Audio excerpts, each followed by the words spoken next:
Hi, I'm Luna Anna, and I want to thank you for being here. And if you're watching on YouTube or Spotify or on my Facebook page, or if you're listening to the audio on a podcast platform, just want to say thank you. And I also just want to apologise because I know that the sound is not great, but I have tried everything in terms of settings and mic position, etc. And this is just the best that I can get it. So I'm so sorry. I do suggest that you turn it up. That should help. And I don't know what else to suggest. I'm so sorry. I am trying my best and hopefully you can hear me. It always sounds okay when I'm doing it, and then afterwards the recording doesn't sound right. So not sure what's going on. I'm doing my best to resolve it, and I will resolve it as quickly as I can for you all, but hopefully this will be good enough this morning for you all. So I wanted to come on and speak to you all about healing the patriarchy with love, because healing the patriarchy with love is the name that I gave to a series of videos that I did on YouTube that can still be found on there under that title. And I did them about 8 months ago, and subsequently I then named my podcast Healing the Patriarchy with Love. And when people hear this name, some people get it and some people don't.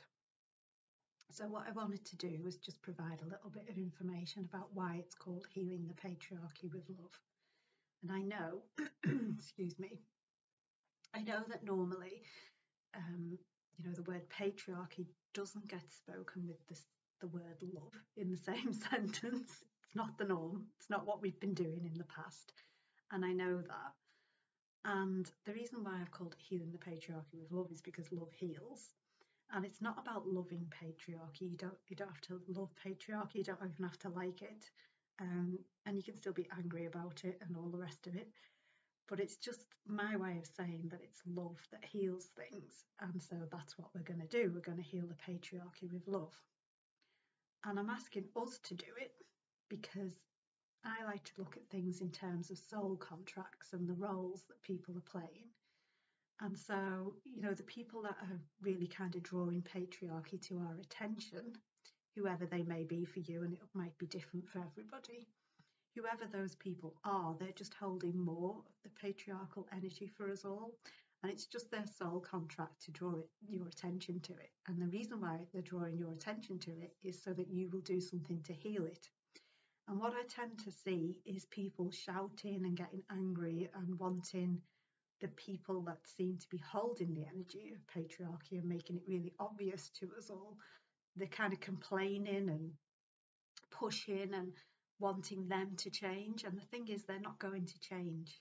They're not going to change because what their soul contract, their role is to get us to be the solution. Okay, so they highlight the problem and we are here to be the solution.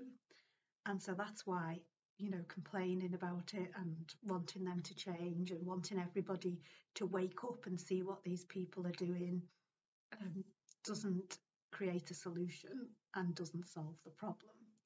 In fact, it just keeps us stuck on what I call a roundabout. So it's like going round and round around a roundabout, trying to get these people to change when the exits for us are actually clearly marked. And those exits are that we become the solution to the problems that are being shown to us in the world. And I know that can be irritating because it feels a bit like they're being let off the hook, or they're not being accountable, or they're getting away with it. I really understand that. I get that. I can empathise with that deeply. But it's not their place. It's not actually their role within the play, within the world, to change and be the solution. It's our role to be the solution, and it's their role to draw our attention to what the problem is. And once you get that straight, then you can go ahead and just be the solution.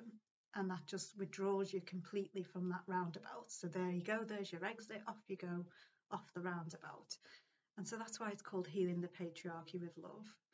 But also just because my soul, one of the things that my soul elects me to do is to bring through new frequencies onto the planet. And as I said, previously, the word love and patriarchy would never be considered, never spoken together in a sentence, and never considered to be something that you can put together. And so my soul has chosen me to bring through the frequency of healing the patriarchy with love.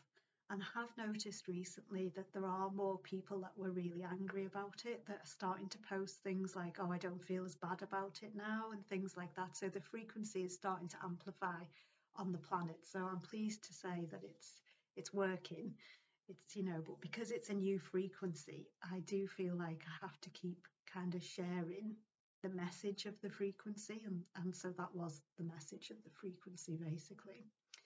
And so the podcast is about celebrating people that I believe are healing the patriarchy with love. In other words, the people that are being the solution. And so that's what the guests are. They're people that are being a solution in the world rather than a problem. But there's it's a little bit deeper than that as well, because I like to simplify things. So patriarchy is a very complex issue, and you could be very academic about it, and I think there's a real place for that, and I love it when I read things like that. That's really clever. But what I do is I simplify things and make it really accessible for people. So I've also got a theory which sort of ties into the healing the patriarchy with love frequency that I'm bringing through.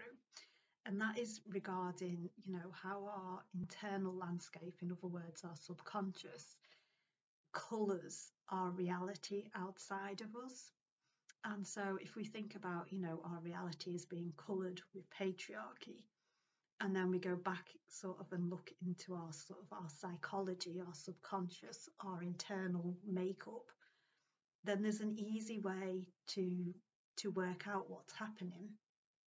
And this theory of mine has come from in Buddhist traditions. They think that wisdom is masculine and that compassion is feminine. And so that sort of got me to thinking that the mind is masculine. It has masculine qualities. It's yang in its essence, and the heart has feminine qualities, and it's yin in its essence. So the heart is the feminine, the mind is the masculine. So when we look at patriarchy and we really kind of look at it, and like I say, I'm simplifying it, and I accept that it's a bit more complex than this, but I'm trying to simplify it to make it accessible and understandable to everybody.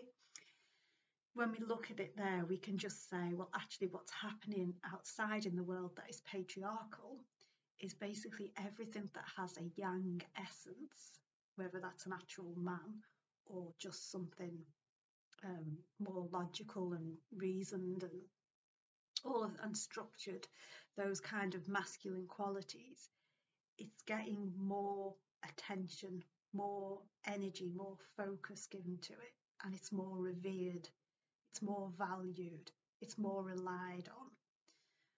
And anything that's got a yin essence, you can even look at this in terms of, if you even look at a school, for example, anything that's got a yin essence, like art, for example, music, anything kind of creative, dance, that kind of thing, it's kind of downgraded, isn't it? And then you've got kind of like science and maths is like the big one, isn't it? And science and maths is masculine, and art and music is feminine. So that's like a really easy example to use and to bring into that. So patriarchy is actually just the overvaluing of the masculine, and that doesn't mean that the masculine isn't valuable, by the way. I greatly value the masculine, and I actually love yang, things that are yang in their essence. And indeed my brain, because I'm autistic, so it's neurodivergent, so my brain's quite young.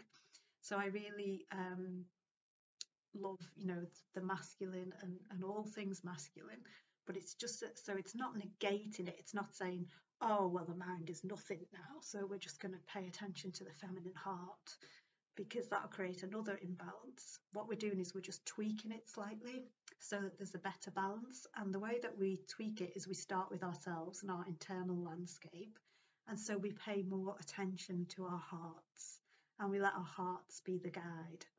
And that doesn't mean that we ignore our mind. I'm not a fan of, trying to manipulate and control your mind and stop it from thinking negative thoughts and all that kind of thing. That's very, very old paradigm. And, so it's not that the mind is bad or that we're going to just not listen to the mind anymore or pay the mind any attention anymore. It's that we've paid too much attention to it. So in other words, we've paid too much attention to the masculine, and we've paid too much attention, over-relied on and overvalued this masculine part of ourselves in favour of under-relying on and undervaluing the heart. And that's the key bit. It's the imbalance I'm talking about. Neither the mind or the heart will be negated, because that doesn't heal the patriarchy with love. That just creates more problems. But it's just a rebalance, so that it's not all about the mind, so that we're not only interested in the masculine qualities in the world. And so that's how we heal the patriarchy with love ourselves. And that's, the guests that are on the show, and certainly in season 2, it will definitely be a celebration of anyone that is living from the heart, because living from the heart is the way that we heal the patriarchy with love. So I hope that helps to explain things a little bit. I'm open to being asked questions, so please do ask questions if you've got them. And I would love you to come along and listen to the podcast for season 2, which is launching this week. Okay, so you can look it up on any platform. It's on Apple, Spotify, Amazon, Google, all the big platforms. Some of the pod ones, I can't remember what they're called now. But if you search Healing the Patriarchy with Love, you will find it. Okay, so I hope that helps. I can't wait to see you there, and I'm really looking forward to season 2 with you all. And thank you to everybody who has listened, shared, commented, joined in, and for all the amazing guests that I've had and will have. Thank you. Okay, now, bye.